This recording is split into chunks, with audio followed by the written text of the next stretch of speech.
Welcome to DSCJ's Home Classes, a digital initiative by Director School Education Jammu. Hello, I am Anjil Thakur, Senior Lecturer Botany, School Education Department. So I am here with a new video. Let us start. Students, hope you are healthy and safe at your places. Now be ready for a new session. Take your register and pen and concentrate on today's lecture. It is part 8 of the ongoing series on principle of inheritance and variation pertaining to unit genetics. And today's topics to be covered here are linkage, chromosome theory of linkage, and crossing over. तो आगे जाने से पहले just इस cross के ऊपर थोड़ा सा फोकस करते हैं. These crosses were given by actually Batson and Punnett in 1906 while experimenting in sweet pea. यहाँ पे दो crosses side by side left and right रखे गए हैं. तो सबसे पहले लेफ्ट साइड के क्रॉस पे फोकस करो. A cross was made between two parents, one having blue flower and long pollen and the other having red flower and round pollen. Remember, they were true breeding for these characters. और एक चीज़ आपको यहाँ बता दूँ मैं कि blue flower is a dominant feature over red flower and similarly long pollen is a dominant character while round pollen is the recessive one. So accordingly, the genotype of one parent will be capital B, capital B, capital L, and that of the other is small b, small b, small l, small l. हम left side के cross की बात कर रहे हैं, इसलिए आप left side के क्रॉस के ऊपर फोकस कर दो. अब क्या होगा कि इनका जो F1 जनरेशन आएगी वो एक डाई हाइब्रिड आ रहा है, capital B, small b, capital L, small l. अब आगे इसका उन्होंने टेस्ट क्रॉस किया. तो टेस्ट क्रॉस करने में उन्होंने क्या किया कि इस F1 हाइब्रिड को एक होमोजाइगस रिसेसिव पेरेंट के साथ, डबल होमोजाइगस रिसेसिव है ये, स्मॉल बी, स्मॉल एल, इसके साथ इन्होंने क्रॉस किया. देखो नॉर्मली अगर यहाँ पे लॉ ऑफ इंडिपेंडेंट असॉर्टमेंट जो है वो ऑपरेट कर रहा है तो ये डाई हाइब्रिड जो है ये हमें 4 किस्म की गैमीट्स देगा with equal proportions in the ratio of 1:1:1:1. मगर याद रखो कि ये चीज़ तभी पॉसिबल है जब लॉ ऑफ इंडिपेंडेंट असॉर्टमेंट जो है बिहेव कर रहा है. तो इस केस में क्या होगा, जो गैमीट्स बनेंगे वो बनेंगे capital B, capital L, capital B, small L, small B, capital L और small B, small L. Accordingly जिस वक्त टेस्ट क्रॉस होगा तो टेस्ट क्रॉस रेशो हमारे पास जो आता है वो आता है 1:1:1:1. लेकिन इस केस में इंटरेस्टिंगली एक डिविएटेड रेशो आ रहा है 7:1:1:7. तो ये एक बड़ी अजीब सी ऑब्जर्वेशन है जो डिविएशन है from law of independent assortment. जहां पे रेशो आना चाहिए था 1:1:1:1. चलिए ये क्या रीजन है क्या नहीं है इसको यहीं पे ही रख लेते हैं. अब हम थोड़ा राइट साइड का पहले क्रॉस भी डिस्कस करते हैं, फिर बाद में बताते हैं कि इधर क्या चीज होने जा रही है. यहां पे जो पेरेंट्स लिए गए हैं वो थोड़े से डिफरेंट हैं. एक पेरेंट लिया यहां blue flower with round pollen, दूसरा लिया है red flower with long pollen. तो यहां क्या है कि एक जीन का डोमिनेंट लिया है तो दूसरे का रिसेसिव लिया है. So combination is capital B, small L. दूसरा है स्मॉल बी, कैपिटल एल. और इनका जब जो F1 इनका हाइब्रिड आ रहा है ना वो फिर से हमें वैसा ही दिख रहा है जैसा पहले वाले क्रॉस में हमने देखा. तो it will be capital B, capital L, small L.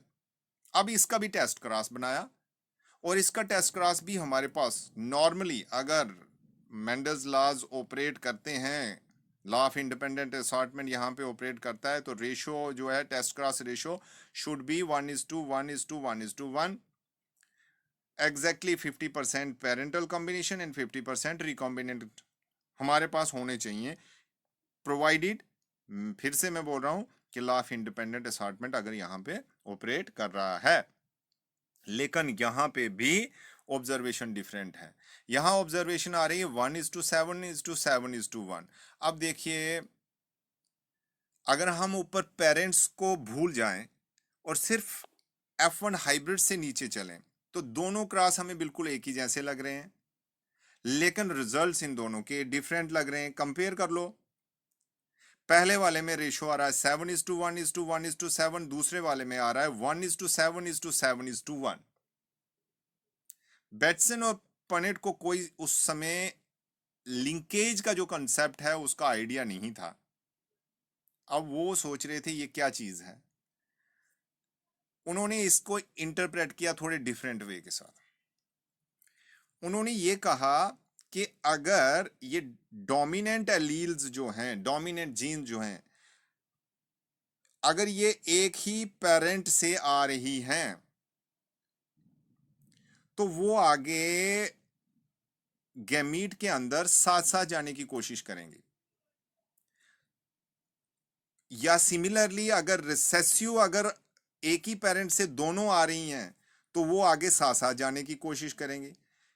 इसको उन्होंने कहा गैमेटिक कपलिंग। ध्यान से सुनो, फिर से बड़ा इंपॉर्टेंट पॉइंट है, अच्छी तरह से अंडरस्टैंड करने की जरूरत है कि अगर डोमिनेंट एलील्स सप्लाई हो रही है फ्रॉम ए सिंगल पेरेंट तो गैमीट में भी वो डोमिनेंट साथ साथ जाएंगे। सिमिलरली अगर रिसेसिव जो है वो पेरेंट, एक सिंगल पेरेंट दोनों रिसेसिव अगर प्रोवाइड कर रहा है तो आगे F1 हाइब्रिड की जो आगे गैमीट्स बनेंगी वहां पे भी वो साथ साथ जाने की कोशिश करेंगे, यानी कि उनकी फ्रीक्वेंसी जो है ज्यादा होगी। इसलिए जो gamete capital B capital L इस केस में लेफ्ट साइड का जो क्रॉस है, इसमें जो capital B capital L combination है या small b small l combination है वो ज्यादा आ रही है, क्योंकि ये कॉम्बिनेशन जो हैं बेसिकली ऊपर एक सिंगल पेरेंट ने प्रोवाइड की हैं। इसको गैमेटिक कपलिंग कहा बेटसन ने।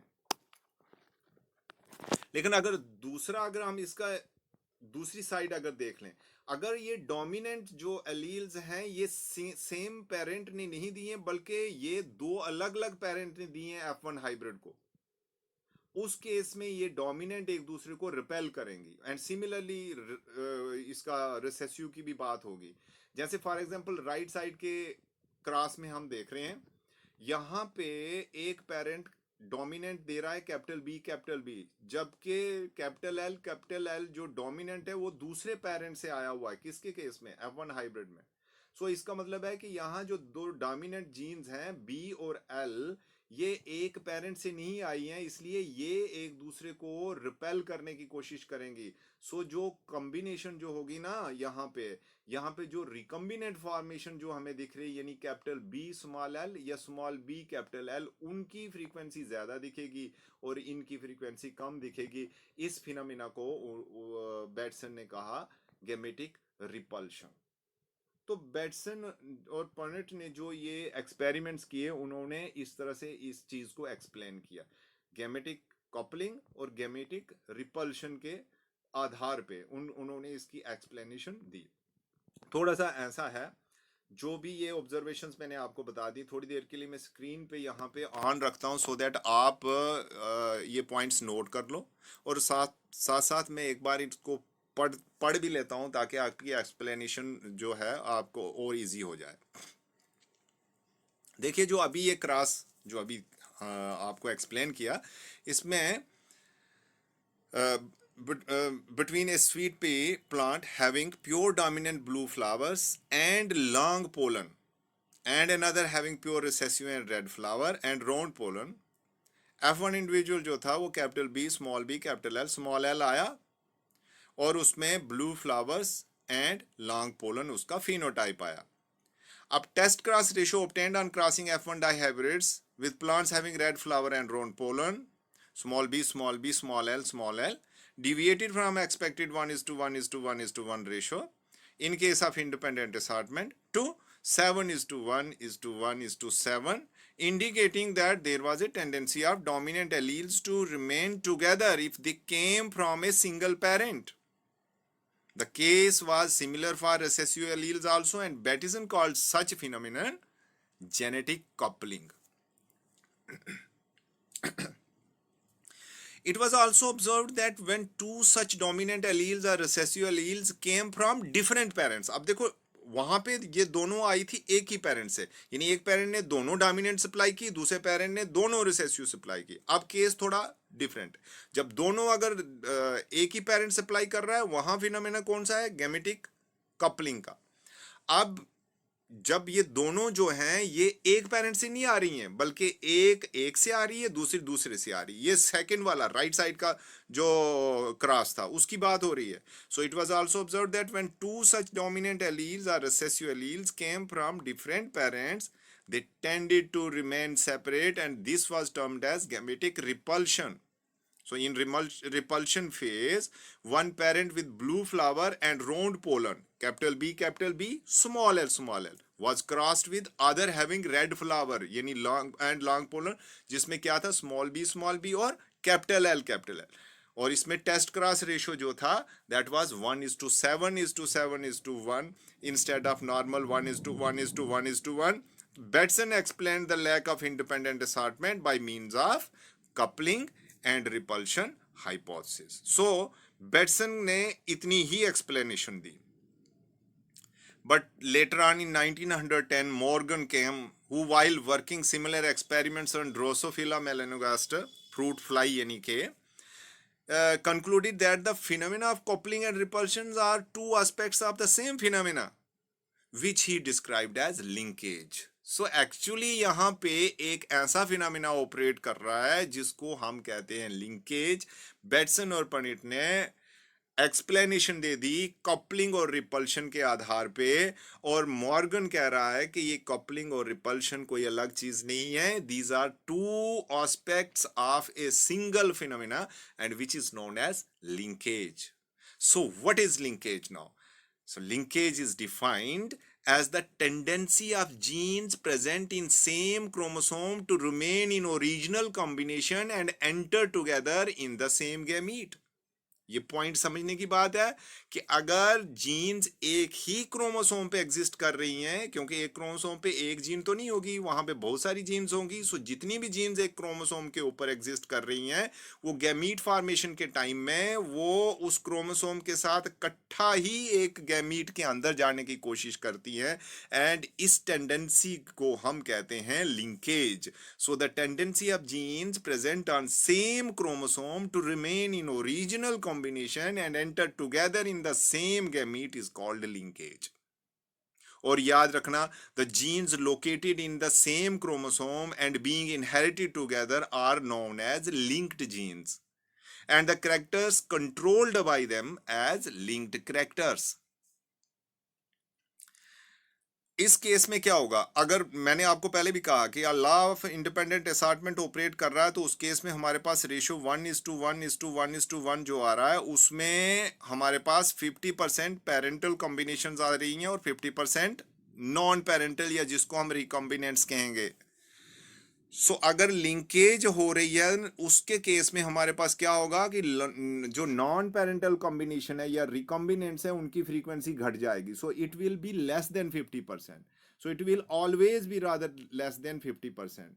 And jeans present on different chromosome जो है ना, उनको हम नॉन लिंक्ड जीन्स कहेंगे या अनलिंक्ड जीन्स कहेंगे, and they behave exactly as per the law of independent assortment, and they give parental and recombinant frequencies in the ratio of 1:1, यानी 50-50. All those genes located in a single chromosome form one linkage group. मैंने अभी कहा कि एक chromosome जो है उसके ऊपर एक जीन नहीं एग्जिस्ट करेगी, उसके ऊपर कई सारी जीन्स एग्जिस्ट करती हैं, और वो सारी की सारी genes together they form one linkage group, and their number corresponds to the haploid number of an individual, कि एक इंडिविजुअल के कितने क्रोमोसोमल पेयर्स एग्जिस्ट करते हैं. सो लिंकेज ग्रुप्स भी उसी तरह से होंगे जैसे ह्यूमन बींग्स में we have 23 pairs of chromosome. So human being जो है उसका लिंकेज ग्रुप कितने होंगे? 23. देखिए, although the concept of linkage was predicted by Sutton and Boyer in 1902-3, in their chromosome theory, the event of linkage was first observed by Batson and Pennant in 1906. in sweet pea, or Morgan put forward it as a regular phenomena in 1910 based on his experiment on fruit fly, जिसको हम Drosophila मेलेनोगास्टर कहते हैं। तो आइए आप Morgan के experiment को जरा देखते हैं, मॉर्गन ने एक्सपेरिमेंट्स कैसे किया और टाइप्स ऑफ लिंकेज भी उसके बारे में भी जिक्र करेंगे। तो पहले मॉर्गन के एक्सपेरिमेंट को देखते हैं। जैसे मैंने आपको पहले ही कहा कि मॉर्गन ने एक्सपेरिमेंट्स ड्रोसोफिला मेलेनोगास्टर पे किया हुआ था। उसने जो अपने एक्सपेरिमेंट में फ्लाइज को चूज किया वो इस तरह से थी, grey body and long wings, true breeding for grey body and long wings, और दूसरा black body and vestigial wings. यहाँ पे ग्रे बॉडी जो है it is dominant over black body and long wings is dominant over vestigial wings. और अगर इनको हम शो करें by G, capital G and capital L respectively, तो यहाँ पे इस क्रॉस में थोड़ा सा हमने एक ट्विस्ट डाला हुआ है। यहाँ पे हमने ना लिंक्ड जीन्स का कंसेप्ट भी डाल दिया। अब यहाँ पे क्रोमोसोम को भी शो किया हुआ है। सो पेरेंट्स को लिया गया है और उसका होमोलोगस क्रोमोसोम पेयर जो हमने लिया है उसमें एक पेरेंट के capital G capital L, capital G capital L, दूसरे का स्मॉल जी स्मॉल एल, स्मॉल जी स्मॉल एल। गैमीट इसका अकॉर्डिंगली इनके बनेंगे, एक का कैपिटल जी कैपिटल एल, दूसरे का स्मॉल जी स्मॉल एल। और जो F1 हाइब्रिड या F1 जनरेशन हमारे पास आई, यहाँ पे सॉरी यहाँ पे क्या होगा, दो क्रोमोसोम्स इकट्ठे हो रहे हैं जो दो डिफरेंट गैमीट्स ने लाए हुए हैं। एक क्रोमोसोम लेके आया है कैपिटल जी कैपिटल एल और दूसरा क्रोमोसोम लेके आया है स्मॉल जी स्मॉल एल। सो ये F1 जनरेशन आ रही है हमारे पास। अब क्या है, इसका टेस्ट क्रॉस किया गया। अब टेस्ट क्रॉस करते समय यहाँ पर एक मॉर्गन ने एक बड़ा बढ़िया एक प्रोसीजर अपनाया। उसने जो F1 हाइब्रिड थे ना उसमें उसने रेसिप्रोकल क्रॉसिस कर ली है। ये नहीं कि उसने ऐसे कर लिया कि पहले उसने जो रेसिप्रोकल टेस्ट क्रॉसिस किए उसमें पहले उसने इस हाइब्रिड को एज ए मेल लिया, फिर नेक्स्ट टाइम इसी हाइब्रिड को एज ए फीमेल लिया। तो दोनों क्रॉसिस को उसने ऑब्जर्व किया। अब ये जो क्रॉसिस किए इनको थोड़ा सा डिस्कस करते हैं। पहले टेस्ट क्रॉस 1 की हम बात करते हैं, जिसके केस में हाइब्रिड को लिया गया है एज मेल और होमोजाइगस रिसेसिव को लिया गया है एज फीमेल। इंटरेस्टिंगली यहाँ पे सिर्फ दो ही कॉम्बिनेशंस मिल रही हैं। जिस वक्त गैमीट फॉर्मेशन हो रही है, सेग्रीगेशन ऑफ क्रोमोसोम्स हो रहा है, तो एक क्रोमोसोम ने कैपिटल जी कैपिटल एल ले लिया, दूसरे ने स्मॉल जी स्मॉल एल ले लिया, दो ही कॉम्बिनेशंस आ गई। और जब उनकी कॉम्बिनेशन मिल गई तो हमारे पास एक फिनोटाइप आया ग्रे और लॉन्ग का, दूसरा आया ब्लैक और वेस्टिजियल का। दोनों के दोनों पेरेंटल कॉम्बिनेशंस हैं, एग्जैक्टली ऊपर मैच कर रही हैं इन द रेशियो ऑफ 1:1 या 50% 50-50 दोनों। सो 100% टोटल जो है हमारे पास पेरेंटल कॉम्बिनेशंस आ रही हैं, कोई भी रिकॉम्बिनेंट यहाँ पे नहीं आ रहा है। मॉर्गन ने इसको कहा कंप्लीट लिंकेज, यानी यहाँ पे किसी भी किस्म की कोई एक्सचेंज ऑफ सेगमेंट्स नहीं हो रहा है इन केस ऑफ मेल फ्लाइज अगर हमने हाइब्रिड ली हैं तो उस किस्म की टेस्ट क्रॉस में।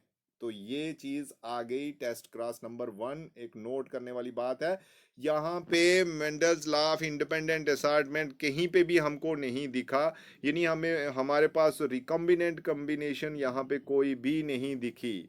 अब टेस्ट क्रॉस 2 की बात करते हैं। आइए टेस्ट क्रॉस 2 को देखते हैं। यहाँ पे हाइब्रिड जो है उसको लिया गया है एज फीमेल और मेल लिया गया है होमोजाइगस रिसेसिव को।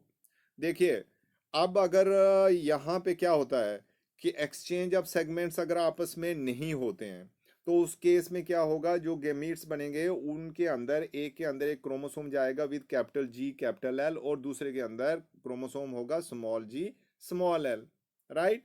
तो ये नॉन क्रॉसओवर गैमीट्स बन गए हमारे पास। लेकिन इस केस में जहां हमने हाइब्रिड को एज ए फीमेल लिया है ना, यहाँ पे क्रॉसओवर गैमीट्स भी बन रहे हैं। क्रॉसओवर गैमीट्स का मतलब ये हुआ कि कुछ फ्रीक्वेंसी ऐसी भी आ रही है जहां पे इन जो होमोलोगस क्रोमोसोम पेयर था हाइब्रिड का, उनके बीच में सेगमेंट्स की एक्सचेंज हो रही है।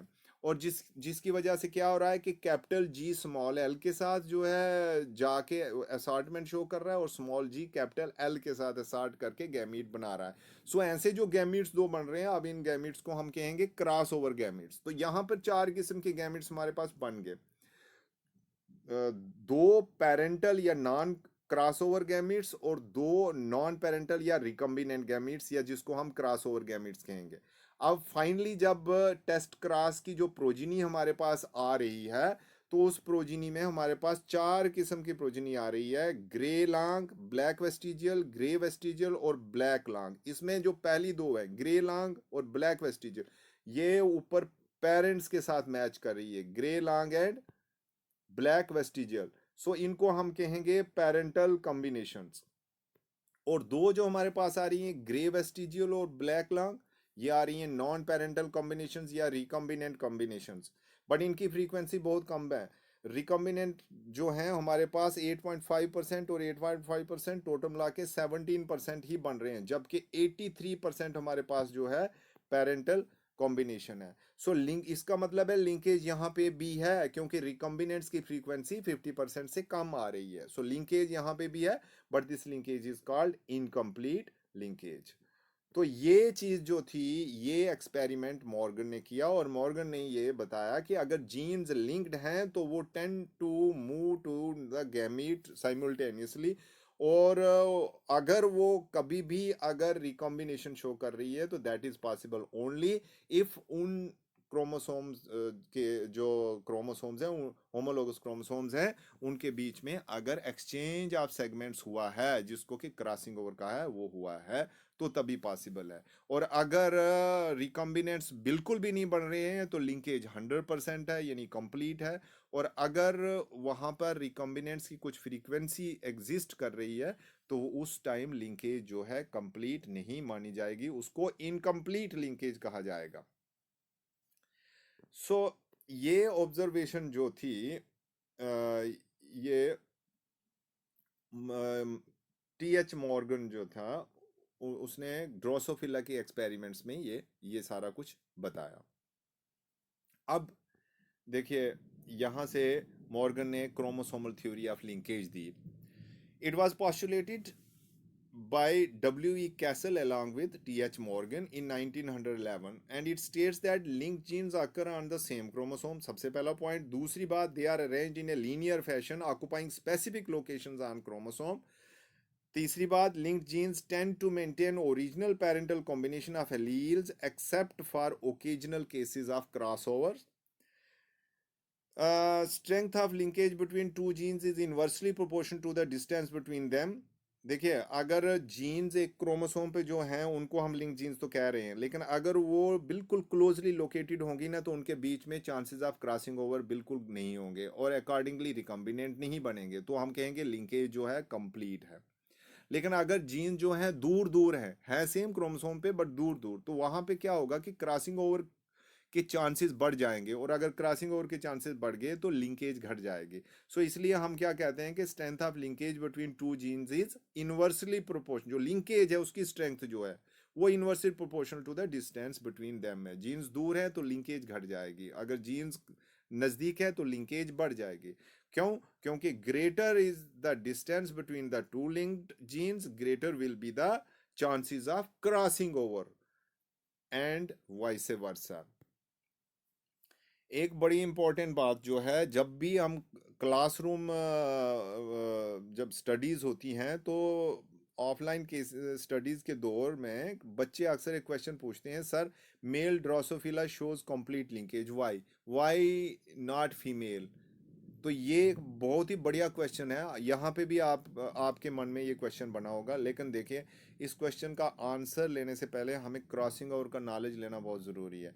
इसलिए ये इस क्वेश्चन का आंसर मैं अभी थोड़ी देर के लिए विदहेल्ड करता हूँ, और पहले क्रॉसिंग ओवर आपको समझाता हूँ, और बाद में इस क्वेश्चन को फिर से लेंगे और आपको आंसर देंगे। चलिए, अब क्रॉसिंग ओवर क्या है? It is the recombination of genes due to mutual exchange of segments of genetic material between non-sister chromatids of two homologous chromosomes. Non-sister chromatids of two homologous chromosome के बीच में genetic exchange है, segmental exchange है। देखिए अगर होमोलो जो sister chromatids है ना, अगर वो एक्सचेंज करेंगे तो उसका कोई जेनेटिक चेंज आने वाली नहीं है, क्योंकि सिस्टर क्रोमेटिड्स जो है वो जेनेटिकली एग्जैक्टली अलाइक हैं। सो क्रॉसिंग ओवर का अगर रिजल्ट कोई सामने आएगा वो तभी पॉसिबल है अगर क्रॉसिंग ओवर जो है नॉन सिस्टर क्रोमेटिड्स के बीच में हो रही है, क्योंकि नॉन सिस्टर क्रोमेटिड्स जो हैं उनमें से एक पेरेंटल है, पैटर्नल है, और दूसरा मैटरनल है। तो इनमें डेफिनेटली कुछ ना कुछ जीन्स की जो है वेरिएशन होगी। तो यहाँ पे अगर सेगमेंटल एक्सचेंज हो रहा है तो इसमें इस क्रॉस ओवर का हमको कोई रिजल्ट सामने दिखता है। So what is crossing over then? It is the recombination और new combination of genes due to mutual exchange of segments of genetic material between non sister chromatids of two homologous chromosomes. Non-sister chromatids in which crossing over has occurred, they are called recombinants or crossovers, while the others जिनमें कोई crossing over नहीं हुई है they are called as parental chromatids or non-crossovers. उनको parental chromatids कहेंगे या non-crossovers कहेंगे। एक चीज़ और आपको मैं बता दूं कि फ्रीक्वेंसी ऑफ रिकॉम्बिनेशन जो है, या जिसको हम क्रॉस ओवर वैल्यू कहते हैं, इसको कैलकुलेट करने का फार्मूला ये है, it is equal to the number of test cross recombinants divided by total number of test cross progeny and multiplied by 100। तो याद रखना कि इस क्रॉस ओवर वैल्यू या फ्रीक्वेंसी ऑफ रिकॉम्बिनेशन को जो कैलकुलेट अगर हम करते हैं तो इसका यूज़ हम जेनेटिक मैपिंग में लाते हैं, वहाँ पे ये काम में आ सकती है हमें। एनीवेज, मैकेनिज्म क्रॉसिंग ओवर का जो मैकेनिज्म है उसको थोड़ा सा जाने। इसके लिए आप जस्ट रिकॉल करो मियोसिस को, और मियोसिस का भी मियोसिस फर्स्ट, उसमें भी पर्टिकुलरली द प्रोफेज 1 जो है उसको थोड़ा सा याद करो। उसकी जो 5 स्टेजेस हैं, लेप्टोटीन, जाइगोटीन, पैचिटीन, डिप्लोटीन और डाइकाइनेसिस, अगर वो आपके माइंड में है तो आपको मैकेनिज्म ऑफ क्रॉसिंग ओवर बिल्कुल इजीली समझ में आएगा। चलिए हम उसके बारे में थोड़ा थोड़ा बताते हैं आपको और कोशिश करते हैं आपको एक्सप्लेन करने की। देखिए, क्रोमोसोम जितने भी हैं ना, दे रेप्लिकेट ड्यूरिंग इंटरफेज।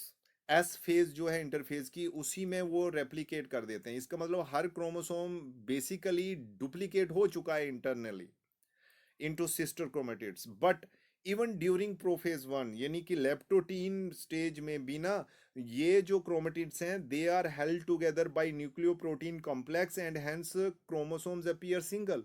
अंदर से बेशक वो डबल हो चुके हैं, लेकिन अभी भी हमको कैसे दिख रहे हैं? वो सिंगल दिख रहे हैं।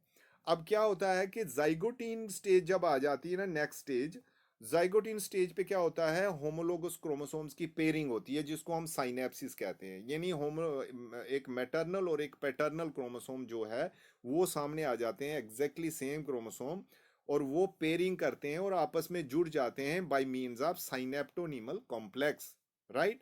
और वो जो स्ट्रक्चर आप बन रही है ना उसको हम बाइवेलेंट कहेंगे, क्योंकि वो दो क्रोमोसोम जुड़े हुए हैं। No, it will be called as bivalent. हालांकि यहाँ पे हर क्रोमोसोम दो दो क्रोमेटिड्स में बंट चुका है, लेकिन internally, not externally, so it is called as bivalent. Now at pachytene stage, next leptotene के बाद जाइगोटीन, जाइगोटीन के बाद pachytene. No, at pachytene stage each chromosome in a bivalent splits longitudinally into sister chromatid। अब splitting हो जाती है यहाँ पे हर क्रोमोसोम की, तो हमारे पास अब पहले बाइवेलेंट जो शेप थी ना वो टेट्रेड शेप में कन्वर्ट हो जाती है, क्योंकि 4 स्ट्रैंडेड स्ट्रक्चर यहाँ हमें दिखनी शुरू हो जाती है। और ये पैचिटीन, या कई लोग इसको पैकेटीन प्रोनाउंस करते हैं, इस पैचिटीन स्टेज के अंदर crossing over occurs between the adjacent non sister chromatids. ये मैंने पहले भी आपको कहा था, नॉन सिस्टर क्रोमेटिड्स के बीच में क्रॉसिंग ओवर होती है by mutual sharing of strengths. और ये इतनी एक्यूरेट है कि कोई भी क्रोमोसोम ना किसी सेगमेंट को, क्रोमोसोमल पार्ट को लूज करता है, ना एक्स्ट्रा गेन करता है। अगर ऐसा कभी भी होता है तो वो चीज़ जो है वो एक किस्म की एब्रेशन जो है मानी जाएगी।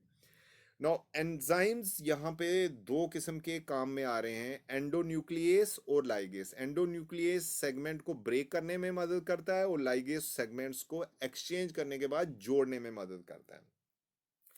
Eight diplotene stage now what happens, देखो क्रॉसिंग ओवर यहाँ पे हो गई है। डिप्लोटीन स्टेज में क्या होता है कि paired chromosome now start separating, बीच में इनके बीच में रिपल्सिव फोर्स जो है आनी शुरू हो जाती है और ये सेपरेट करना शुरू कर जाते हैं, और जो साइनेप्टोनीमल कॉम्प्लेक्स इन क्रोमोसोम्स को पकड़ के रखा था वो डिसॉल्व होना शुरू हो जाता है। बट ये डिसोल्यूशन जो है साइनेप्टोनीमल कॉम्प्लेक्स की, जिन जिन पॉइंट्स पे क्रॉसिंग ओवर हुई होती है वहां पे अभी ये डिसॉल्व नहीं होते हैं, एंड दोज पॉइंट्स जो हैं जॉइंट के रूप में दो नॉन सिस्टर क्रोमेटिड्स के बीच में दिखते हैं, एंड दो स्ट्रक्चर्स आर कॉल्ड एज क्याज्मेटा, जिसका सिंगुलर है क्याज्मा। और अगली स्टेज प्रोफेज फर्स्ट की जो लास्ट स्टेज है जिसको हम डाइकाइनेसिस कहते हैं, इस स्टेज पे क्या हो जाता है कि नॉन सिस्टर क्रोमेटिड्स के बीच में जो रिपल्सिव फोर्स है वो बढ़ जाती है और वो बिल्कुल भागने की कोशिश करते हैं, एक दूसरे से आगे सेपरेट होने की कोशिश करते हैं। उसमें क्या हो जाता है कि जितने भी क्याज्मेटा जो है वो सेंटर से बाहर की तरफ खुलने शुरू हो जाते हैं। इस प्रोसेस को कहते हैं टर्मिनलाइजेशन और डिसजंक्शन, और अल्टीमेटली जब प्रोफेज स्टेज खत्म हो जाती है, मेटाफेज स्टेज एंटर कर जाती है, तो उस टाइम तक क्या हो जाता है कि सारे क्याज्मेटा जो है वो ब्रेक कर जाते हैं और ये होमोलोगस क्रोमोसोम जो हैं, मैटरनल और पैटर्नल क्रोमोसोम जो हैं, एक दूसरे से अलग हो जाते हैं। सो इस तरह से क्रॉसिंग ओवर का जो प्रोसीजर है ये मैंने आपको एक्सप्लेन किया। अब ये क्रॉसिंग ओवर कितने टाइप्स की हो सकती है ये डिपेंड करता है कि कितने पॉइंट्स पे सेगमेंट्स जो हैं एक्सचेंज हो रहे हैं। अकॉर्डिंगली इसको सिंगल, डबल और मल्टीपल कहा जाएगा, ठीक है। When crossing over takes place at one point it is called single crossing over, और इसके जो रिजल्टिंग क्रोमेटिड होंगे उनको हम कहेंगे single cross overs. or when it occurs at 2 points it is called double crossing over, and the chromosomal segments जो होंगे they are called as double crossovers। and in the same way हमारे पास triple, quadruple and rarely multiple crossing over भी possible है। and out of 4 chromatids the double crossing over जो है इन 4 chromatids में से it may involve just 2, जिसको हम कहेंगे रेसिप्रोकल क्रॉसिंग ओवर, और इट में इन्वॉल्व 3, और इट में involve all the 4 chromatids of the homologous pair. In that case अगर 3 या 4 क्रोमेटिड्स को इन्वॉल्व कर रहा है तो उसको हम कॉम्प्लीमेंट्री क्रॉसिंग ओवर कहेंगे। सो थोड़ा सा डायग्राम पे मैं आपको जस्ट एक्सप्लेन करने की कोशिश करता हूँ, ये सारी चीज़ें आप देख लीजिए। जो पहली सबसे टॉप पे डायग्राम यहाँ पे आपके सामने है, ये है सिंगल क्रॉसिंग ओवर। यहाँ पे दो होमोलोगस क्रोमोसोम दो डिफरेंट कलर्स में हमने शो किए हुए हैं। एक पे कैपिटल ए, कैपिटल बी और कैपिटल सी 3 जीन्स हमने शो किए हैं, दूसरे पे स्मॉल ए, स्मॉल बी और स्मॉल सी, दोनों के दो दो क्रोमेटिड्स हैं। अब क्या हो रहा है कि सिंगल पॉइंट पे दो नॉन सिस्टर क्रोमेटिड्स सेगमेंट्स को एक्सचेंज कर रहे हैं, और जो पॉइंट ऑफ एक्सचेंज है that is between gene A और बी। अब ए और बी के बीच में है, तो अकॉर्डिंगली देखो जब मियासिस कंप्लीट हो जाएगा ना तो उसके बाद लास्ट में हमारे पास 4 क्रोमोसोम्स मिलेंगे, और इन 4 क्रोमोसोम्स में अगर आप देखोगे तो 2 एग्जैक्टली पेरेंटल होंगे जो कलर में भी आपको दिख रहे हैं, कलर में भी पेरेंटल हैं। एक में capital A, capital B, capital C, और दूसरा पेरेंटल है नीचे वाली साइड का स्मॉल ए, स्मॉल बी और स्मॉल सी। लेकिन बीच में 2 ऐसे हैं जिन्होंने सेगमेंट्स एक्सचेंज किए हैं, ये देखो कलर से भी आपको दिखाया गया है, और जीन के डोमिनेंट या रिसेसिव फीचर से भी शो किया गया है। दीज टू मिडल क्रोमोसोम जो है ना, these are called as crossovers और recombinants. So in single crossover we will get 2 recombinants, यहाँ पे हमें जो दिख रहे हैं। फिर दूसरा है हमारा complementary double crossing over involving 3 chromatids. इसके केस में कॉम्प्लीमेंट्री डबल क्रॉसिंग ओवर हो रही है, लेकिन सेगमेंट्स के ये क्रोमेटिड्स कितने इन्वॉल्व हो रहे हैं? 3, यानी एक क्रोमोसोम का एक क्रोमेटिड इन्वॉल्व ही नहीं हो रहा है, capital A, capital B, capital C, तो वो एज सच पेरेंटल ही आया। लेकिन जो दूसरा है उसका कैपिटल ए, कैपिटल बी और कैपिटल सी का जो दूसरा क्रोमेटिड है वो दो जगह पे क्रॉसिंग ओवर कर रहा है, लेकिन एक जगह है बिटवीन ए और बी और दूसरी है बिटवीन बी एंड सी। लेकिन हो कैसे रहा है कि ए और बी के बीच में दूसरे होमोलोगस क्रोमोसोम के क्रोमेटिड के साथ पेयरिंग क्रॉसिंग ओवर हो रही है, लेकिन बी और सी के बीच में दूसरे वाले क्रोमेटिड के साथ हो रही है। सो इसका मतलब ये हुआ कि यहाँ पे जो क्रॉसिंग ओवर में कितने क्रोमेटिड्स इन्वॉल्व हो रहे हैं, 3 क्रोमेटिड्स इन्वॉल्व हो रहे हैं। तो इस किस्म की क्रॉसिंग ओवर को कहा जाएगा complementary double crossing over involving 3 chromatids. Accordingly यहाँ पे हमारे पास 3 क्रॉस ओवर्स जो है यहाँ पे दिखेंगे, और उनको भी कलर से भी शो किया है मैंने, और डोमिनेंट और रिसेसिव जीन के आधार पे भी शो किया है। थोड़ा ध्यान से देख लीजिएगा, ये इजीली अंडरस्टैंडेबल है।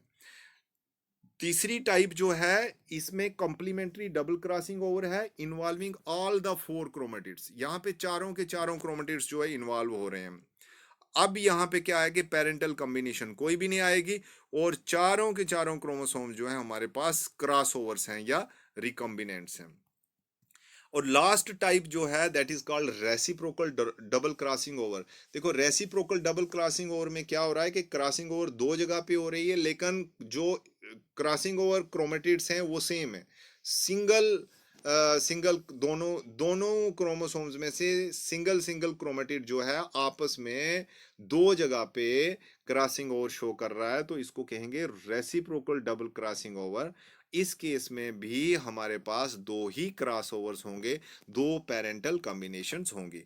सो सिंगल क्रॉसिंग ओवर में भी हमारे पास दो क्रॉस ओवर्स हैं, रेसिप्रोकल डबल क्रॉसिंग ओवर भी हम के केस में हमारे पास दो क्रॉस ओवर्स हैं। लेकिन अगर हमारे पास complementary double crossing over involving 4 chromosomes हो 4 क्रोमेटिड्स हो रही है, उस केस में 4 क्रॉस ओवर्स होंगे। और अगर complementary double crossing over involving 3 chromatids है, तो उस केस में हमारे पास 3 क्रॉस ओवर्स होंगे। तो ये चीजें जो हैं आपकी ऑब्जेक्टिव इंफॉर्मेशन के लिए भी बहुत इंपॉर्टेंट है। आई होप ये आपको समझ में आ गया। अब वो क्वेश्चन जो पीछे हमने क्रॉसिंग ओवर करने से पहले डिस्कशन में लाया था कि why male Drosophila shows complete linkage and while female shows incomplete linkage, उसका आंसर अब हम आपको बताते हैं। देखिए इस क्रॉसिंग ओवर का मैकेनिज्म समझते समय आपने ये देखा था कि साइनेप्सिस कंपलसरी है, उसके बाद क्रॉसिंग ओवर करने से पहले क्याज़मेटा फॉर्मेशन भी होगी और एक्सचेंज ऑफ सेगमेंट्स भी होंगे। साइनेप्टोनीमल कॉम्प्लेक्स का बनना बड़ा ज़रूरी है, होना बड़ा ज़रूरी है। ये कुछ ऐसी चीज़ें हैं जो होंगी तो ही क्रॉसिंग ओवर होगी, राइट। तो यहाँ पे देखो एक बड़ी इंटरेस्टिंग बात और बहुत ही अच्छी इंफॉर्मेशन है जो आपको नोट करनी चाहिए कि male Drosophila shows unusual prophase 1। फिर से नोट कर लो, ये बहुत इंपॉर्टेंट पॉइंट है कि male Drosophila shows unusual prophase 1 of meiosis in which no synaptonemal complexes and chiasmata develop. देखिए ना साइनेप्टोनिमल कॉम्प्लेक्सेस बन रहे हैं ना कियाज़मेटा बन रहे हैं, क्रॉसिंग ओवर कहां से होगी? The synaptonemal complex proteins are required for accurate pairing of homologous chromosome to facilitate crossing over, and due to lack of protein required in the early stage of meiosis no crossing over occurs in the male drosophila। तो male Drosophila में जब crossing over नहीं हो रही है, recombinants नहीं बन रही है, तो लिंकेज कंप्लीट।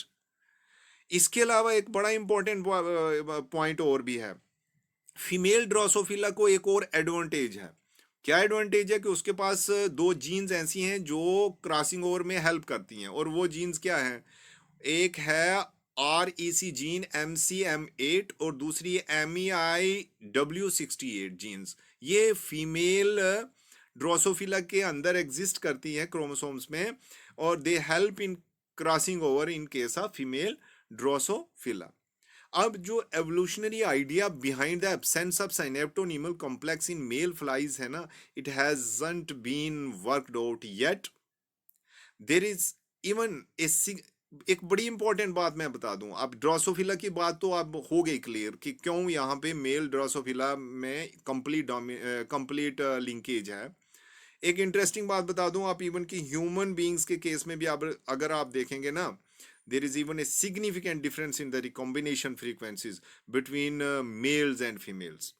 और it is true that recombinations in case of females are higher than those of males. तो ये जो कुछ भी अभी तक मैंने आपको बताया, आई होप आपको लिंकेज की भी समझ अच्छी तरह से आ गई. क्रोमोसोमल थ्योरी ऑफ लिंकेज के बारे में भी मैंने आपको बता दिया, और उसके बाद लास्ट में मैंने आपको दिस क्रॉसिंग ओवर को भी अच्छी तरह से एक्सप्लेन किया. क्रॉसिंग ओवर क्या है और कितने टाइप्स का होता है और इसका मैकेनिज्म क्या है. कुछ छोटे से हिस्टोरिकल फैक्ट्स के बारे में भी which are very important from objective point of view आपको नोट कर लेना चाहिए. देखिए, जो क्रॉसिंग ओवर की बात कर रहा हूं मैं, Frans Alfons Janssens was the first person to describe chiasma formation and related process in 1909, who called it chiasmotypy. उसने क्या शब्द यूज किया है? chiasmotypy. The term chiasma हालांकि लिंक्ड है, जो chiasma आज की डेट में हम जिसको कहेंगे ये उसी तरह का chiasma है. हालांकि पूरी तरह से इसका बताया हुआ chiasma आइडेंटिकल हो या ना हो, बट ये किसी न किसी तरीके से क्रोमोसोमल क्रॉसओवर को ही रिप्रेजेंट कर रहा है. थॉमस हंट मॉर्गन जो है in 1910 he applied this idea in interpreting his experimental result on drosophila and he found the phenomena of linkage and recombination.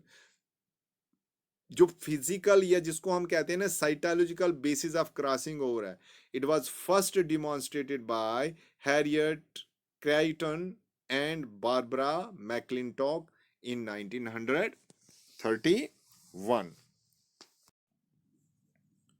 So students, that is all about today's topic. Hope you enjoyed this session. For doubts and queries, if any, you may put them in the comment section here, or mail me at my mail ID displayed here on the screen. I wish to meet you once again in next session of this series. Till then, bye bye, stay blessed.